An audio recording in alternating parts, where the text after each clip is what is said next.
Sejam todos bem-vindos à nossa casa de estudo e oração. Vou fazer a prece de início. Anjos da guarda e espíritos protetores. Espíritos bem-amados, anjos da guarda, vós a quem Deus, em sua infinita misericórdia, permite velar pelos homens, serem nossos protetores nas provações da vida terrena. Dai-nos a força, a coragem e a resignação. Inspirai tudo o que é bom. Reprimir a nossa inclinação para o mal. Que a vossa suave influência penetre em nossas almas. Fazei que reconhecemos que um amigo devotado está junto de nós, vendo nosso sofrimento e participando das nossas alegrias. Não nos abandoneis, necessitamos da vossa proteção para suportarmos com fé e amor as provas que aprouver a Deus enviar. Assim seja. Então, o encerramento fica com a Gislaine. E agora a palestrante vai ser a Ângela, trabalhadora da nossa casa. Que Jesus, que Deus abençoe. Boa noite a todos.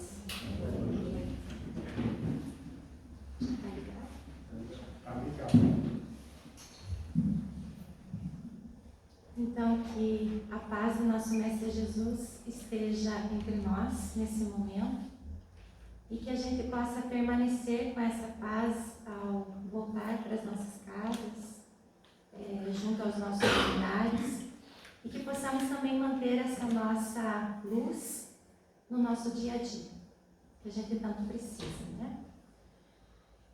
Eu trouxe para a reflexão da noite de hoje o capítulo 8 do Evangelho segundo o Espiritismo. No capítulo 8, a gente fala sobre a pureza do coração.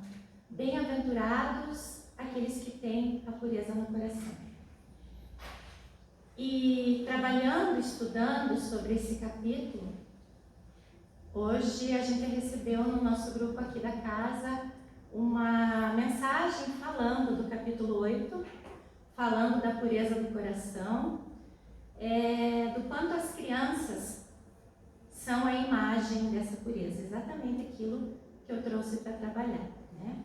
Então a gente percebe mais uma vez que a espiritualidade sempre trabalha em conjunto.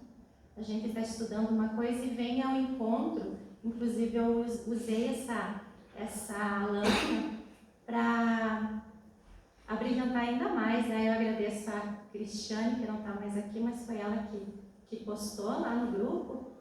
Então a gente percebe assim que agora,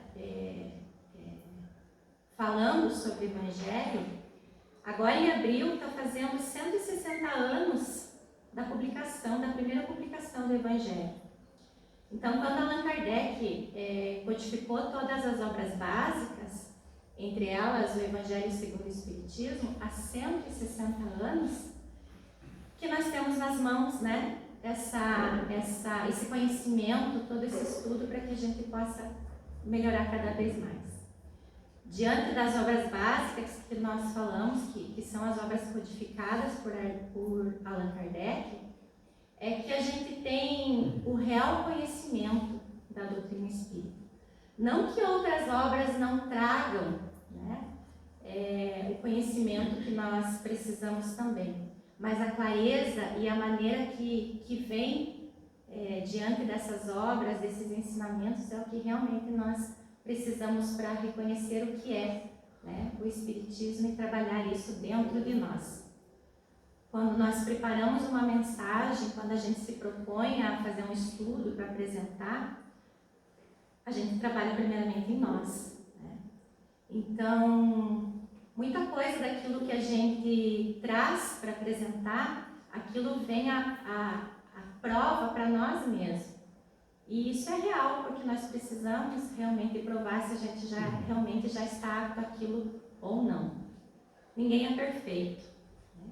E se fôssemos perfeitos, nós estaríamos aqui nesse mundo de provas e expiações. Aí também a gente se questiona até quando nós vamos ficar falando isso, né? A gente não é perfeito e a gente precisa ainda estar nesse mundo. É preciso sim trabalhar o quanto antes essa nossa reforma íntima e sair desse mundo de provas e expiações para um mundo melhor, para não ficar tão chocado com as coisas que acontecem hoje na nossa cidade, que a gente já pode dizer que vê tanta coisa que choca o coração, né? Mas no mundo inteiro. Então, que a gente possa realmente refletir diante de todas as mensagens que são bem-vindas e que trabalham esse nosso íntimo, que trabalham essa nossa reforma íntima. Para a gente falar sobre o capítulo 8 do Evangelho, a gente trouxe primeiramente uma história de Richard Simonetti. Sempre que a gente pensa numa história para ilustrar alguma coisa, é o autor que a gente lembra, Richard Simonetti. Todas as histórias dele são muito bem colocadas, da forma que ele coloca é muito interessante. Então, em uma dessas histórias, conta que uma certa feita, um casal se reencontrou. De que forma? Um rapaz chamado Lauro e uma moça chamada Cássia,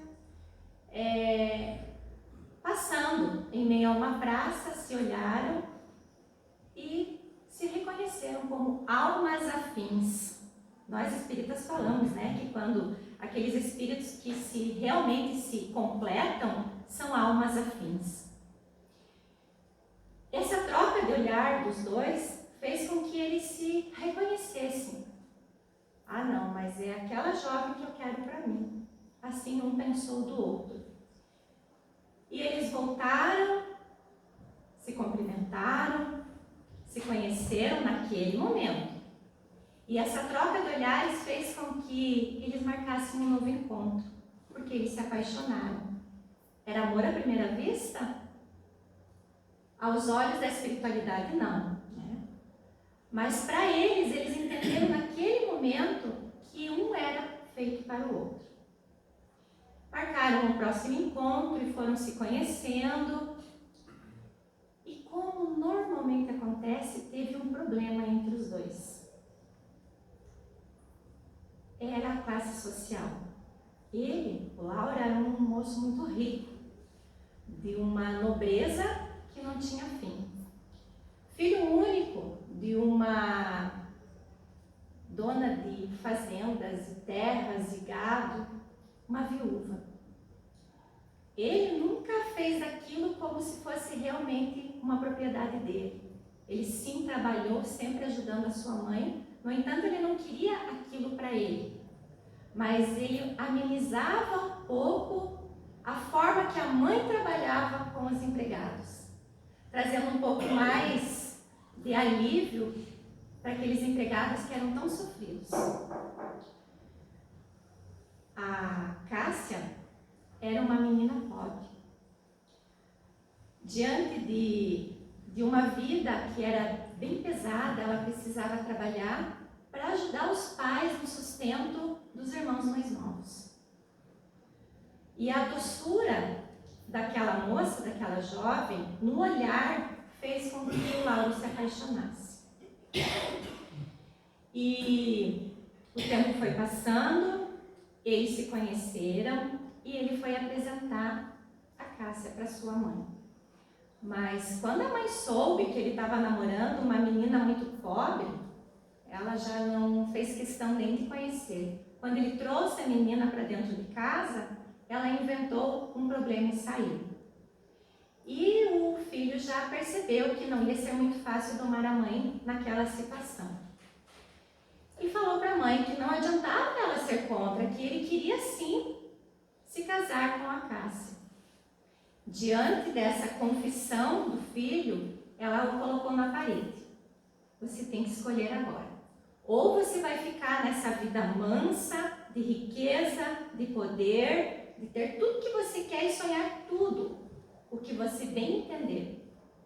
Ou você vai abandonar tudo isso para ficar com aquela menina que você acha que ama. Porque como das outras vezes você simplesmente se apaixonou e daqui a pouco não vai querer mais ela. E ele disse para a mãe que não, que dessa vez era diferente. Que dessa vez ele entendia o que era o amor, porque era um sentimento totalmente diferente. Naquele momento, ele queria estar somente com essa jovem namorada. O tempo passou e eles marcaram a data do casamento, mesmo contra a vontade da mãe. Ele escolheu ficar com a noiva. E a mãe então fez com que ele pegasse tudo que ele tinha dentro de casa, as poucas coisas que realmente eram dele, e saísse. E assim ele fez, buscou um emprego que ele pudesse estar sustentando a família que ele queria no momento estar formando. Era um emprego muito simples, ele estaria ganhando muito pouco, mas os dois trabalhando, mesmo sabendo que a Cássia precisava continuar ajudando a família dela e os irmãos. Marcaram o casamento e a mãe viajou. Viajou porque não queria participar daquilo que ela achava que era momentâneo. Daí um pouco o filho ia abandonar aquela moça e pronto. E o rapaz sempre tentava contornar a situação, dizendo que não, que a mãe estava enganada naquele momento, que ela já estaria caindo em si, e voltava e até pediria desculpa para eles. Mas o tempo passou e isso não aconteceu. E esse casal passou por muita dificuldade, porque precisava ainda ajudar a família da Cássia. Guardaram um pouquinho de dinheiro por mês, fizeram um bom tanto do tempo de início de casamento, uma poupança. E chegou um momento que eles perceberam que eles já podiam agora esperar o primeiro filho, que era o sonho do casal. Quando a Cássia veio e falou que estava grávida, foi uma felicidade para ele, para a família dela, enfim, a família estava tendo ali o privilégio de ter mais uma criança. Era assim que eles pensavam. Daí, nesse momento, o rapaz pensou, bom, agora eu consigo, quem sabe, domar o coração da minha mãe. E escreveu uma carta para ela. Não sabia exatamente onde ela estava, mas escreveu uma carta para ela contando tudo. Da doçura da esposa, do quanto eles sofreram, mas que ele não tinha se arrependido. E que ele queria, sim, continuar com aquela vida. E que a mãe viesse até eles. Que não precisava dar nada de bens materiais, que eles não estavam precisando mais. Que agora eles já estavam conseguindo sobreviver com o salário que eles tinham. Tudo isso não serviu para que o coração da mãe amolecesse. Ela disse, não, eu não quero isso para o meu filho, eu não quero ver o meu filho lá, e ainda mais agora, esperando um neto, eu ser vó. E continuou em suas viagens, e era o que ela gostava de fazer. A criança nasceu, uma linda menina. E essa menina era tão... A presença dela era tão gratificante para aquela família, era uma luz tão grande que veio àquele lar, que só trazia felicidade. Era uma criança que no olhar mostrava para que veio. E a Cássia, assim que a menina começou a entender, falava para a filha que a outra avó estava viajando, era uma mulher muito ocupada, mas era uma senhora muito bondosa, que assim que ela tivesse um tempo, ela vinha ver ela, e que ela com certeza tinha muita vontade de conhecer a neta, mas ainda não teve a possibilidade. E ela sempre falava isso para a filha. A filha foi crescendo, chegou o tempo de ir para a escola, agora já sabia ler e escrever. Muito inteligente, pediu para a professora, né? Para que a professora ajudasse a escrever uma carta para a avó. Porque ela via o quanto a avó, o pai dela sentia falta da mãe. E o quanto a presença da avó, que na concepção dela era uma pessoa muito bondosa, estava fazendo falta ali naquela família. Ela sempre colocava, nas noites de oração que a família fazia, mais uma cadeira, esperando a avó para rezar. numa bela noite, e ela mandou a carta para a avó. A professora ajudou ela a escrever. E a avó recebeu e mais uma vez deixou por semanas aquela carta por cima dos móveis ali, enchendo de poeira. E num determinado dia, que aquela senhora levantou um pouco mais aborrecida, pensou: o que será que essa menina escreveu? Mas já sabe escrever? Fez as contas, fez na cabeça dela que idade teria essa criança, enfim, era dessa forma que ela pensava. Ao abrir, então, decidiu abrir a cartinha. Ao abrir a carta, já nas primeiras palavras, seus olhos encheram de lágrimas, porque começava mais ou menos assim: querida vovozinha, eu sei que você é uma pessoa muito bondosa, porque é assim que a minha mamãe fala de você. Eu sei que você é uma pessoa muito ocupada, uma pessoa muito importante, a mamãe sempre fala. Mas eu queria muito te conhecer, eu queria muito te dar um abraço. Então eu peço em todos os dias em minhas orações que o Papai do Céu faça com que você tenha um tempinho para vir me conhecer. E eu não posso deixar de te falar que o papai, ele tem muita saudade da senhora. Ele sempre fala da senhora com muito carinho. E como não se comover com palavras assim?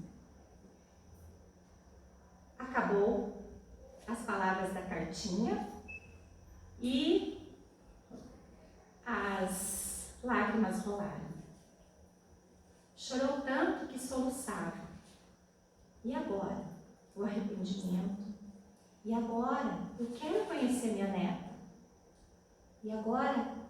Como eu vou chegar naquela pessoa que ela achava que era uma menina que só queria estar diante de um rapaz rico? Que ainda ela pensava assim. Naquela noite, onde o casal e a criança estavam se preparando para fazer a oração, a menina correu buscar a cadeira da vovó.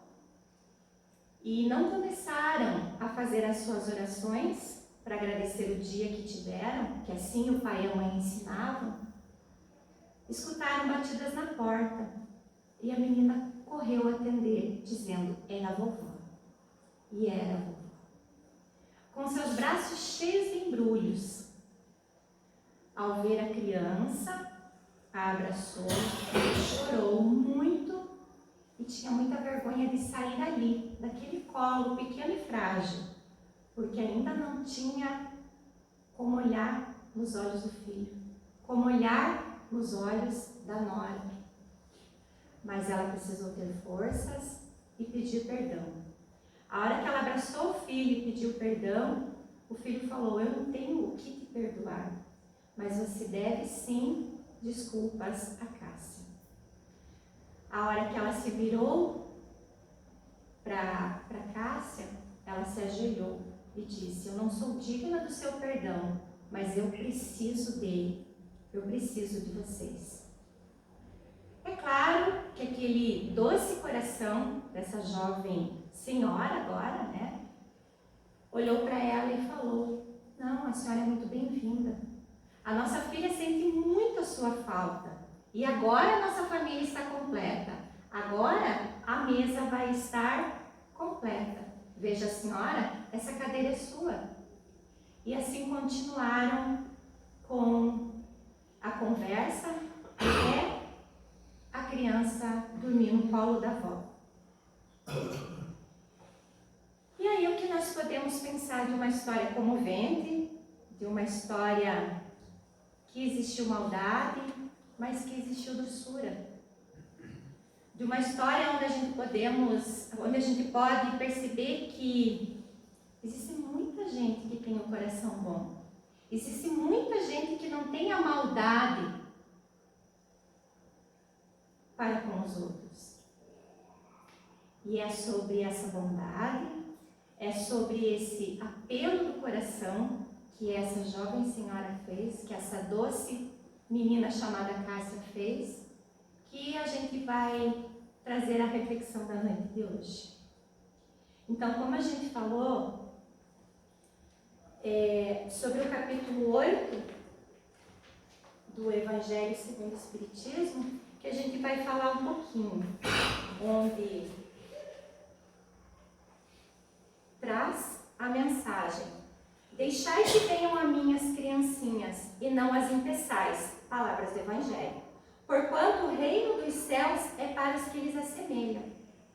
Digo-vos, em verdade, que quem não receber o reino de Deus como uma criança, nele não entrará. O que a gente pode entender de tudo isso? De que a criança é a pureza. O coração infantil é a pureza. Mas aí nós espíritas podemos dizer também, como assim? Se nós somos espíritos milenares, então a gente já vem aprendendo quantas existências e chega aqui a gente ainda tem essa doçura no coração, depois de uma existência fazendo tantas maldades. É assim mesmo. Porque diante do véu do esquecimento que nós temos esse privilégio de ter, porque senão com certeza a gente não aguentaria as maldades que nós mesmos fizemos. Então, a pureza do coração está onde a criança começa a aprender. Nós, mães, recebemos os nossos filhos no colo, nos braços, simples, de uma pureza enorme. E essas crianças vão aprendendo com os nossos ensinamentos, com os nossos exemplos. E aí? Quais exemplos estamos deixando para os nossos filhos? Exemplos esses que muitas vezes eles seguem à risca e falam, né? A mamãe, o papai, a vovó, o vovô.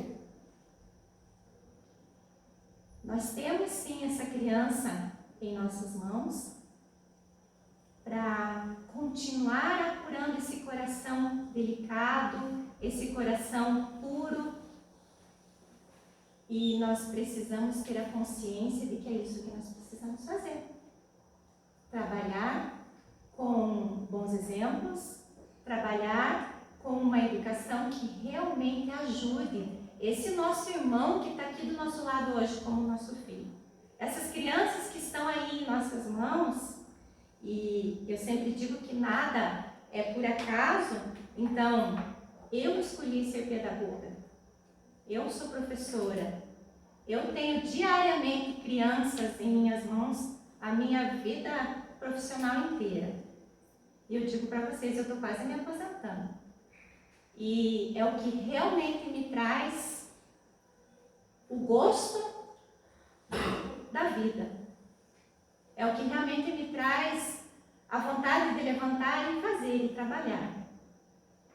Tem dias difíceis, tem dias que a gente sabe o que vai enfrentar, mas, no entanto, é muito mais coisa boa do que ruim.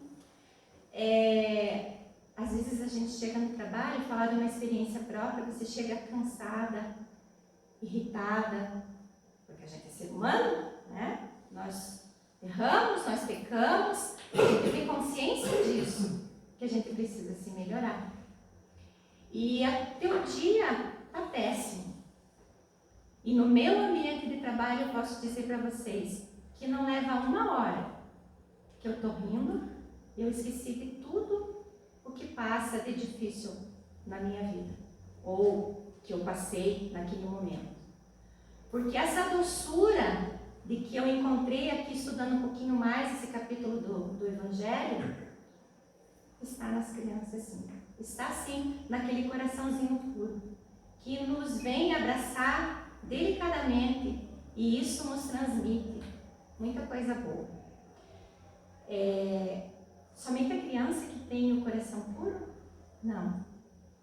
Muitas pessoas têm esse coração amável, puro, e que com as dificuldades da vida começa a ficar amargo, amargurado, endurecido. Aí nós precisamos entender de que somente nós podemos voltar a amolecer o nosso coração, que podemos voltar a trabalhar a nossa reforma íntima, porque nós escolhemos isso, nós plantamos isso que nós estamos colhendo. Então, tudo aquilo que a gente faz, a gente colhe, a gente recebe. E como nós muitas vezes escolhemos coisas tão ruins e pensamos, poxa, mas eu nem fiz tanta coisa ruim. Algumas pessoas falam assim, né? Nós precisamos lembrar que, como espíritos milenares, já vivemos outras vidas fazendo tantas outras coisas ruins. Hoje, nessa existência, quem sabe já somos melhores e tomara que assim seja, né? Que a gente já possa dizer que a gente já está um pouquinho mais evoluído, pouquinha coisa. Mas a gente está aqui aprendendo, a gente está aqui estudando, a gente está aqui falando, mas é tão fácil falar, porque o mais difícil é vivenciar. É realmente fazer esse trabalho da reforma íntima e entender aquele espírito que ainda está ali a nos provocar, a nos trazer,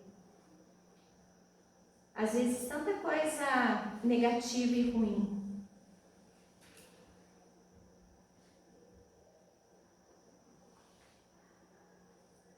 Essa foi a tela que eu recebi, que a gente recebeu no grupo do centro hoje, né? Então, como caiu justamente com o que eu ia falar, eu trouxe, e foi a Cristiane que postou e eu falei para ela, que é exatamente do que nós estamos trabalhando na noite de hoje para a nossa reflexão, é o que está sendo trabalhado também com a infância, a juventude, enfim, esses 160 anos do livro do Evangelho segundo o Espiritismo. Né? Alma, por um tempo, veste a roupagem da inocência. E Jesus, conhecendo essa verdade, toma a criança como símbolo da pureza e da simplicidade. A pureza do coração, o que está dentro da tela ali, é também parte do Evangelho. A pureza do coração é inseparável da simplicidade e da humildade. Exclui toda a ideia de egoísmo e de orgulho. É por isso que Jesus toma a infância como símbolo dessa pureza, como a tinha tomado para o da humildade. Então, quando nós entendermos de que se a gente quiser amadurecer o nosso íntimo, fazer essa nossa reforma íntima, trabalhando para essa pureza de coração, nós precisamos deixar de lado muita coisa que ainda a gente comete de erro. Porque nós carregamos vícios, nós carregamos as nossas mazelas, nós carregamos uma bagagem enorme de outras vidas vividas. E essa bagagem pesa tanto que hoje ainda a gente sente, mesmo sem praticar as mesmas coisas ruins, ainda a gente tem essa bagagem conosco. Então é preciso começar a deixar de lado tudo isso, né? Para aliviar essa nossa carga, fazer com que essa nossa caminhada seja um pouco mais leve, um pouco mais tranquila e feliz. E pode acontecer tudo isso com toda certeza. Para isso a gente precisa trabalhar. A simplicidade e a humildade podem trazer muitos benefícios para o ser. A simplicidade e a humildade. Entender que nós não somos melhores que ninguém. Nós não somos mais que ninguém. Nós estamos nesse mundo vivendo praticamente todos iguais, dentro de uma vibração, dentro de uma evolução, melhor dizendo, trocando a palavra. E essa evolução, ela desequilibra um pouquinho com aqueles que já entenderam que estão errando, com aqueles que já entenderam que precisam melhorar, que precisam deixar essa carga negativa. E aqueles que ainda teimam em manter tudo aquilo que pesa nessa bagagem espiritual. Quando nos livramos de tudo que é inútil e secundário, passamos a tomar consciência do que verdadeiramente temos e do que verdadeiramente precisamos. Nessa tela, a gente não tem como deixar de lembrar aquela historinha da caverna, daquela senhora com a criança no colo, né? ela descobriu, era uma senhora muito pobre, e descobriu que naquela caverna existia um tesouro. Mas ela tinha uma criança para cuidar, era seu filho. E uma voz dizia: entre na caverna e pegue tudo aquilo que você deseja, está ali, é para você. E diante de toda aquela riqueza do tesouro que ali estava, ela entrou, mas para pegar as coisas valiosas que estavam ali, aquele dinheiro, aquele ouro, ela precisou deixar a criança do lado. Seu filho ficou no chão e ela começou a encher a roupa de todo aquele ouro. Mas a voz dizia: o teu tempo está terminando, pegue o que realmente importa, saia. E ela continuou enchendo os seus bolsos, o seu avental e tudo que ela podia com o ouro. E saiu correndo porque ela percebeu que o tempo estava esgotando. Quando ela saiu, ela percebeu que o que lhe era mais precioso tinha ficado lá dentro, que era seu filho. Então, mais uma vez, a gente percebe que nós precisamos parar para pensar o que realmente importa na nossa vida. Que momento nós damos para os nossos filhos, para aqueles que estão perto de nós? Eu não tenho muito tempo para eles, mas o tempo que eu tenho, eu preciso fazer com que possa valer a pena.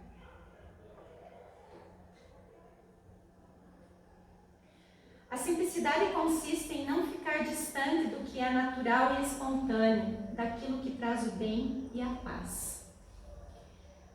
Nessa tela a gente pode também parar para refletir a respeito de tudo aquilo que a natureza pode nos trazer.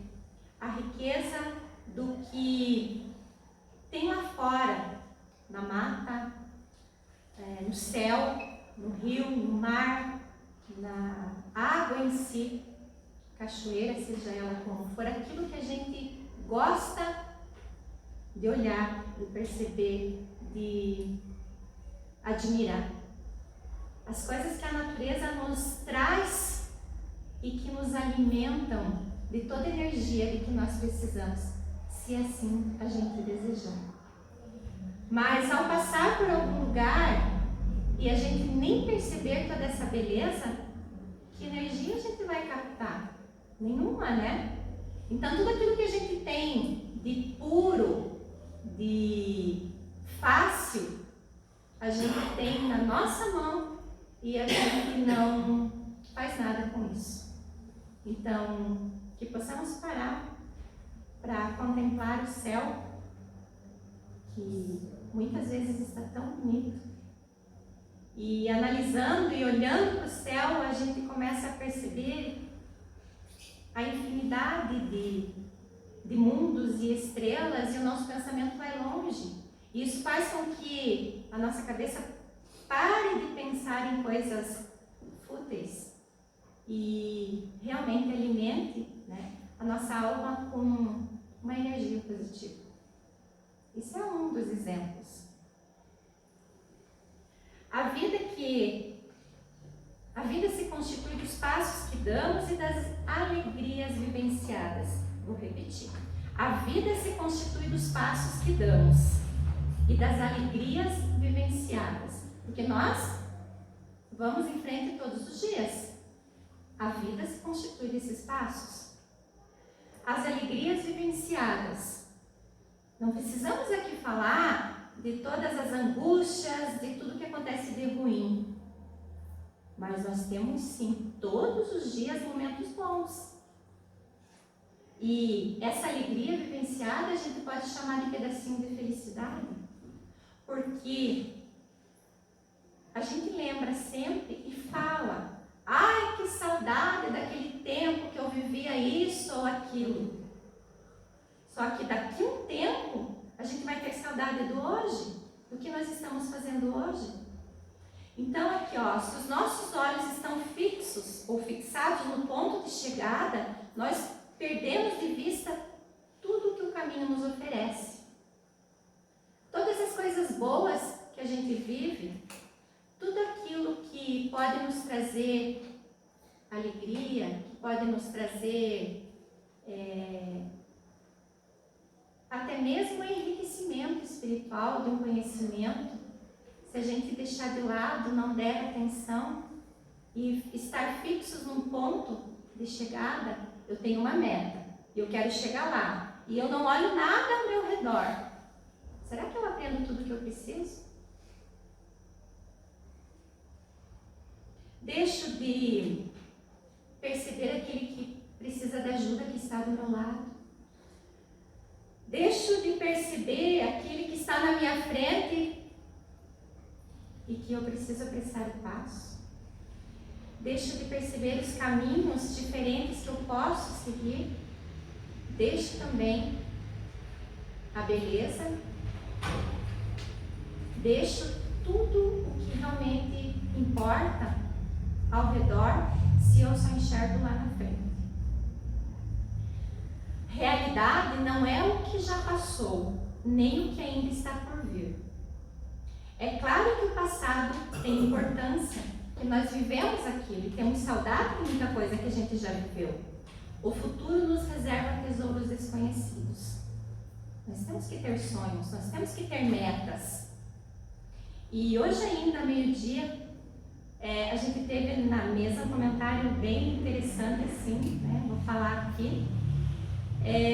Onde me falaram assim: ó, por mais que a pandemia tenha sido ruim, mas era tão bom aquele tempo que a gente estava junto o dia inteiro, que a gente precisou reinventar a vida, a gente precisou reinventar a forma de estar ali no mesmo espaço, convivendo o tempo todo. Hoje eu ouvi isso e é bom a gente ouvir, muito bom, porque é algo muito saudável que foi vivido e que realmente importou, realmente fez sentido. E tomara que daqui a um tempo a gente possa ouvir de novo, né? Que se trata daquele tempo que a gente fazia tanta coisa junto e que a gente continue fazendo tanta coisa junto. Agora, só o presente tem o valor real, pois está aí para ser vivido por inteiro. E é no presente que a gente está plantando, é no presente que a gente está fazendo, para daqui a uns anos a gente lembrar de coisas boas. Para daqui a uns anos ou amanhã a gente possa colher o que a gente está plantando. O que podemos fazer? Qual é a fórmula para viver bem?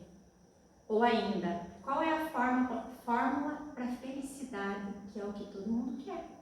Quem não quer ser feliz? Mas nós sabemos a resposta de cada uma dessas perguntas. O que fazer para viver bem? Qual é a fórmula para viver bem? Ou ainda, qual é a fórmula para a felicidade? É estar bem, sabendo que a pessoa que está ao nosso lado esteja bem. Qual é o nosso próximo mais próximo? É preciso fazer a caridade. Lembrando de mais uma coisa, é preciso fazer a caridade ao nosso próximo. Quem é o nosso próximo mais próximo? São os nossos familiares. Então eu preciso fazer o bem primeiramente àqueles que estão ao meu lado, convivendo comigo. E aí, com toda certeza, ir ampliando esse espaço e ajudando na medida da nossa possibilidade, daquilo que a gente pode fazer e deve fazer. Tudo que você fizer encontrará o seu caminho. Tudo que você fizer encontrará o seu caminho, em seu caminho. Porque no campo fecundo da vida, cada qual somente colhe da semente que plantou. Então, deixei essa postagem prontinha ali e coloquei porque ela fecha o nosso pensamento, né? Jesus afirmou que onde está o nosso tesouro, ali se encontra o nosso coração. Os cuidados de amor são fonte de riqueza e sabedoria, nos quais dispomos nosso afeto nas ações da vida. Então, os cuidados de amor são fonte de riqueza. Riqueza e sabedoria, nos quais depositamos nosso afeto nas ações da vida. E ainda, cuidar é uma palavra que merece atenção para esses afetos, para quem está conosco, para aqueles com os quais nós convivemos, colegas de trabalho, amigos. Os cuidados com a nossa maior riqueza. Essa ação traduz a atenção que devemos ter para com as questões relevantes do ser. Os cuidados com os nossos afetos. Nós precisamos conviver com os nossos colegas de trabalho, difíceis ou não. Nós precisamos conviver com os nossos familiares, difíceis ou não. Nós precisamos aprender a conviver da melhor forma possível. Para aí sim eu encontrar momentos de felicidade. Para aí sim eu não fazer com que a minha vida se torne uma angústia eterna. Então, quando a gente percebe, está tudo tranquilo, está tudo bem, e não percebemos que é o nosso coração que está em paz. Paremos para pensar um pouquinho. Se quando nós não começamos a entender mais, a perdoar mais, a olhar o outro com um pouquinho mais de atenção, a gente não fica melhor? Aí a gente acha que o outro também está fazendo algo de bom, mas quem sabe é somente o nosso olhar. E disso nós vamos falar mais um pouquinho logo à frente. Conviver é aprender a compartilhar e vencer as más tendências. É aquela nossa bagagem que a gente fala tanto, né, que está tão pesada. São as más tendências que nós temos, das vidas que já vivemos, das coisas ruins que já fizemos e que estamos aqui para eliminar, ou pelo menos deixar um pouquinho mais leve. Apreciar e sintonizar com a natureza, novamente, aí, né, eu estava inspirada com a natureza. Recarregar a energia da qual precisamos, né, já falamos disso também. Criar e recriar laços, construir elos afetivos, revitalizar as alegrias, reinventar as rotinas com atividades saudáveis. É preciso reinventar a vida. É preciso reaprender todos os dias. Porque a cada dia a gente percebe que o mundo já não é o mesmo, que o dia é diferente, que as pessoas estão diferentes, as gerações que estão vindo até nós estão muito diferentes e nós precisamos aprender a conviver com esse diferente, com essa forma nova de viver. É só reaprender. Atenção aos sinais do humor. O humor influencia decisivamente a vida. Aquela pessoa sempre mal-humorada é aquela pessoa que traz para si angústias ou que alimenta as angústias. A pessoa mal-humorada, ela afasta outras pessoas. Então, o humor influencia decisivamente a nossa vida. Então, que possamos pensar nisso. E para que a gente tenha um dia melhor, que a gente pense nesse bom humor que a gente pode ter. O bom humor, já fala também Drauzio Varela, o bom humor, a risada, o lazer, a alegria, recuperam a saúde e trazem vida longa. A pessoa alegre tem o dom de alegrar o ambiente em que vive. O bom humor nos salva das mãos do doutor. Interessante, né? A alegria é saúde e terapia. Não é terapia cheia de luz, como a gente ouve bastante, né? É terapia do bom humor, do sorriso, da alegria, de contagiar e ser contagiado. Porque a gente também tem dias que não está bem. Mas a gente precisa se deixar levar pelo bom humor do outro. Porque se um dia eu posso carregar o outro com o meu bom humor, ou com uma palavra amiga, com um abraço sincero, com um carinho que a gente percebe que precisa, no outro dia a gente pode estar precisando disso. E por que não se deixar também? A gente não precisa ser forte o tempo todo. Isso eu estou falando para mim, porque eu sempre penso que eu tenho que ser forte o tempo todo. Mas estudando um pouquinho mais e percebendo, a gente entende que a gente não precisa querer ser forte o tempo todo.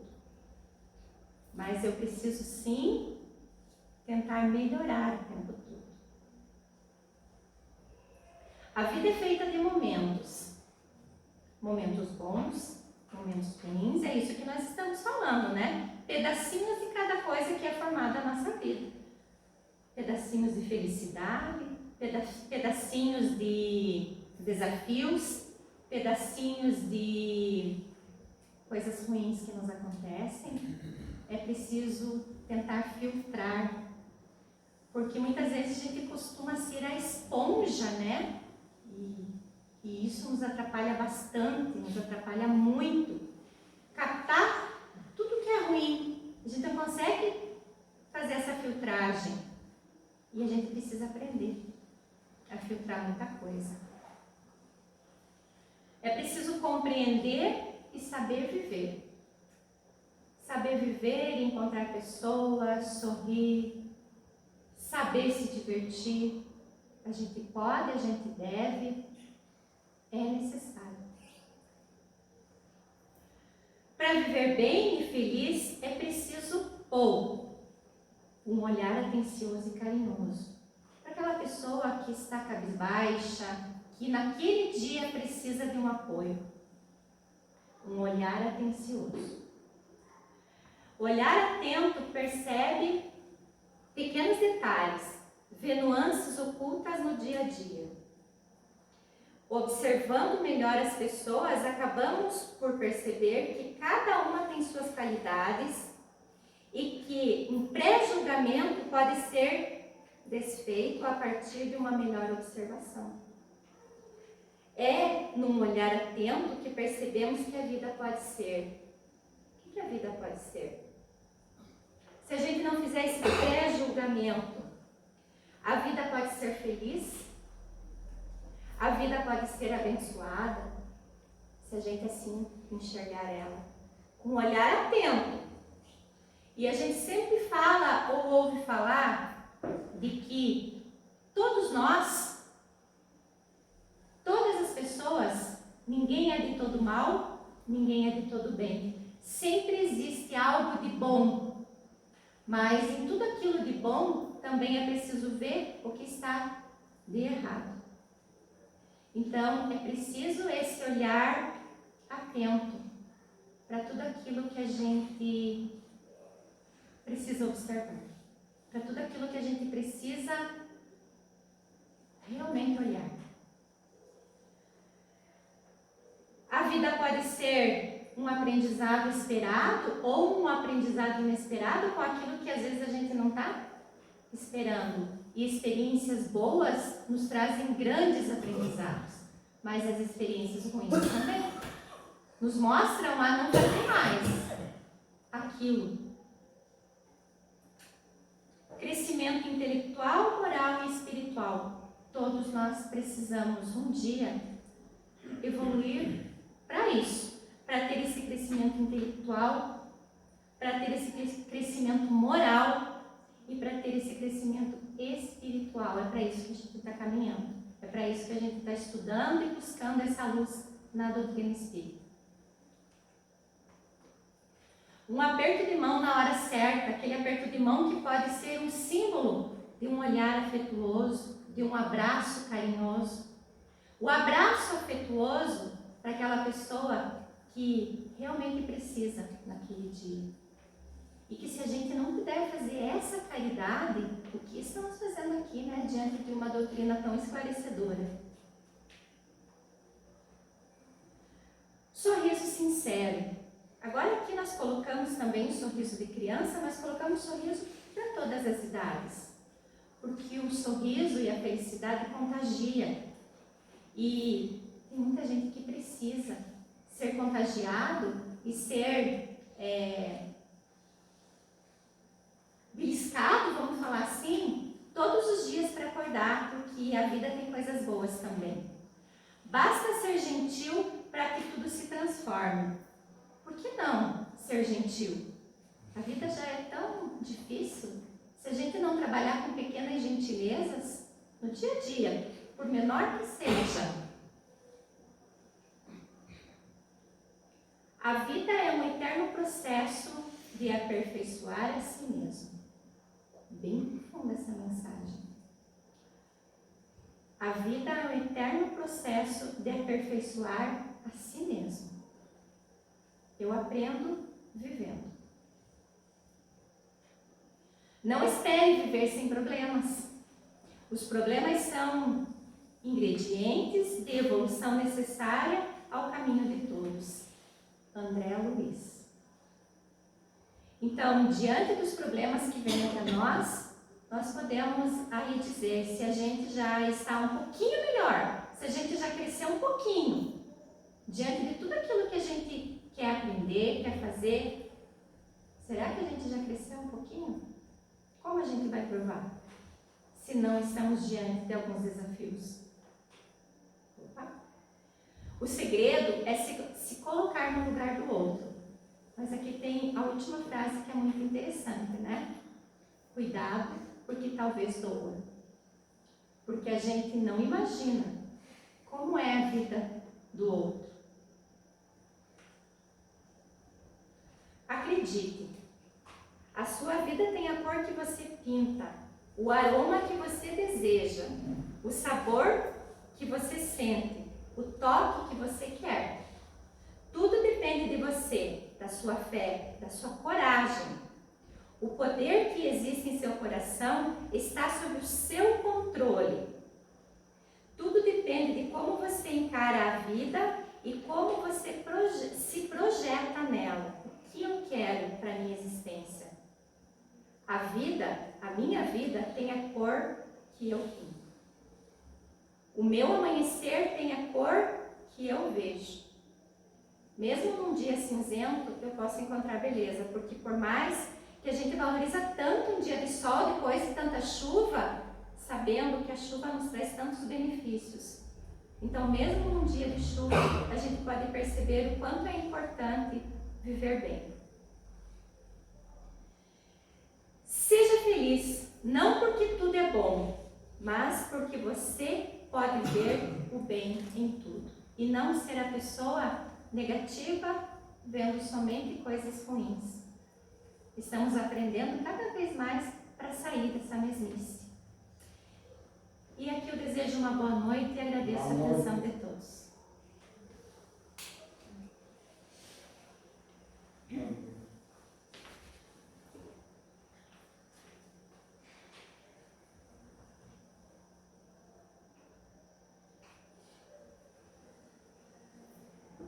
Você vai passar por casa?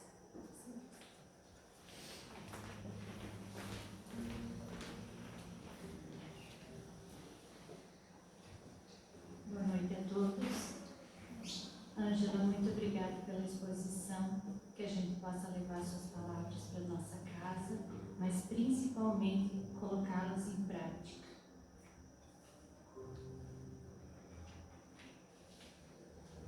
Você não é um observador distante da vida. Você está na condição de membro do organismo universal, investido de tarefas e responsabilidades.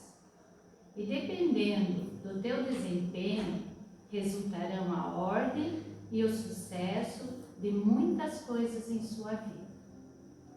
Considera-te pessoa valiosa no conjunto da criação, tornando-te cada dia mais atuante na obra do Pai e fazendo-a mais considerável. Tu és herdeiro de Deus e o universo, de alguma forma, te pertence. Palavras de Joana de Ângeles.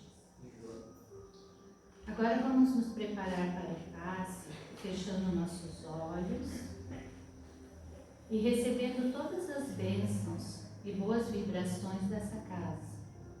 Vamos pedir amparo aos espíritos de luz e ao nosso anjo protetor, para que possamos receber todas as bênçãos e curas do nosso corpo físico e da nossa alma. Senhor, dá-me a tua mão e conduz a minha vida. Guia os meus passos para que eu caminhe seguro. Sob a tua presença misericordiosa, sinto-me protegido. No colo da tua bondade, encontro descanso verdadeiro. Em dias de medo e angústia, abriga-me em teu poder. Em momentos de ansiedade, faze cair sobre mim a tua paz. Ao sentir-me fragilizado, ajuda-me a ter esperança. Cuida de mim e dos meus amados. Cuida do meu destino. Quando a dor e a culpa me acusar, acolhe-me em tua graça e faze-me renascer do teu perdão. Se eu cair, permita que eu caia em teus braços, e se eu permanecer caído, dá-me tuas mãos. Seja como for, cobre com o teu manto de teu amor. E o que, através das minhas orações e da minha fé, eu possa lhe agradecer por receber as tuas bênçãos, hoje e sempre. Assim seja. Podemos ir para o passe.